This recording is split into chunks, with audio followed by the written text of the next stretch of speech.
Assalamualaikum warahmatullahi wabarakatuh. Perkenalkan, nama saya Nur Atirah dengan NIM 22003040 dari Universitas Negeri Padang, Fakultas Ilmu Pendidikan, jurusan Pendidikan Luar Biasa. Baiklah, di sini saya akan membuat video ulangan tengah semester saya dengan mata kuliah Manajemen Pendidikan Khusus yang diampu oleh Bapak Ners Setiabudi Eskip MKip. Baiklah, di sini saya akan membahas materi tentang manajemen keuangan. Sebelumnya, teman-teman tahu tidak apa itu manajemen keuangan? Jadi, manajemen keuangan itu merupakan salah satu substansi dari manajemen sekolah yang bertugas untuk menentukan jalannya kegiatan pendidikan di sekolah. Kegiatan manajemen keuangan dilakukan melalui proses perencanaan, pengorganisasian, pengarahan, pengkoordinasian, pengawasan, atau pengendalian. Secara singkat, pengertian dari manajemen keuangan ialah tata pembukuan keuangan, sedangkan pengertian manajemen keuangan dalam arti yang luas adalah pengurusan dan pertanggungjawaban pada penggunaan keuangan, baik di dalam pemerintah pusat maupun daerah. Melalui kegiatan manajemen keuangan, pendanaan kegiatan sekolah dapat direncana, diupayakan pengadaannya, dibukukan secara transparan, dan digunakan untuk membiayai pelaksanaan program sekolah secara efektif dan efisien. Tujuan manajemen keuangan ialah untuk meningkatkan efektivitas dan efisiensi penggunaan keuangan sekolah, meningkatkan akuntabilitas dan transparansi keuangan sekolah, dan meminimalkan penyalahgunaan anggaran sekolah, dan menetapkan seorang bendaharawan yang menguasai pembukuan dan pertanggungjawaban keuangan serta memanfaatkannya secara benar. Yang kedua yaitu kita akan membahas tentang tujuan dan fungsi manajemen keuangan.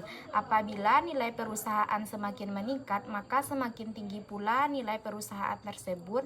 Nilai suatu perusahaan tercermin pada harga saham perusahaan. Apabila perusahaan itu telah go publik, nilai perusahaan bisa disebut sebagai hasil dari penjualan perusahaan. Memaksimalkan nilai belajar adalah bentuk tujuan dari manajemen keuangan. Fungsi manajemen keuangan yaitu adanya pelaporan hasil keuangan, yaitu dari proses dan struktur yang dapat menuliskan sebuah gambaran terhadap informasi keuangan itu sendiri, dan hasil laporan itu harus dilaporkan agar mencapai sebuah tujuan yang sangat membantu dalam ekonomi dan sosial negara. Pada umumnya adanya perekayasaan terhadap pelaporan keuangan, yaitu terjadi sebuah proses rencana dan sistematis karena sangat melibatkan penalaran dan pikiran, yaitu untuk menentukan pilihan dan teori-teori dalam pengetahuan itu dan untuk mengetahui hasil suatu produk atau konkret dan konseptual. Yang ketiga yaitu kita akan membahas tentang kegunaan tata tertib keuangan. Tata tertib keuangan dalam konteks organisasi atau perusahaan merujuk pada kumpulan aturan dan prosedur yang dijalankan untuk mengatur manajemen keuangan, pengeluaran, penggunaan dana, dan pelaporan keuangan.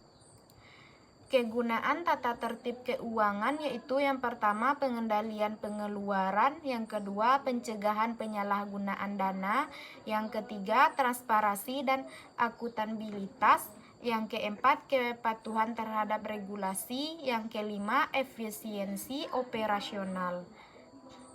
Contoh aturan dalam tata tertib keuangan yaitu prosedur otorisasi untuk pengeluaran dana, yang kedua pembatasan terhadap jenis transaksi keuangan yang dapat dilakukan, yang ketiga prosedur pelaporan keuangan bulanan atau tahunan, yang keempat kebijakan terkait pengelolaan kas dan perbankan. Baiklah, yang keempat kita akan membahas tentang pertanggungjawaban keuangan. Pertanggungjawaban keuangan merujuk pada proses atau kewajiban untuk mempertanggungjawabkan pengelolaan keuangan dan sumber daya finansial. Ini terutama relevan dalam konteks organisasi baik pemerintah, perusahaan, lembaga, non-profit atau entitas lainnya, di mana individu atau entitas tersebut bertanggung jawab atas dana dan aset. Komponen pertanggungjawaban keuangan ada 4, yaitu yang pertama pelaporan keuangan. Organisasi harus menyusun laporan keuangan yang jelas dan akurat yang mencakup informasi mengenai pendapatan, pengeluaran aset, dan kewajiban keuangan. Yang kedua, audit keuangan. Proses audit keuangan dilakukan oleh pihak independen untuk memastikan keabsahan dan keakuratan laporan.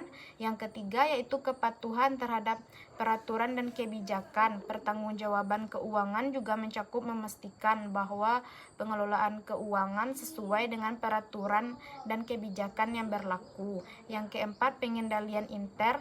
Organisasi juga bertanggung jawab untuk menerapkan pengendalian inter yang efektif untuk melindungi aset dan memastikan kepatuhan terhadap prosedur dan kebijakan keuangan. Sampai di sana materi yang saya bahas. Baiklah, saya sudahi dengan Assalamualaikum warahmatullahi wabarakatuh.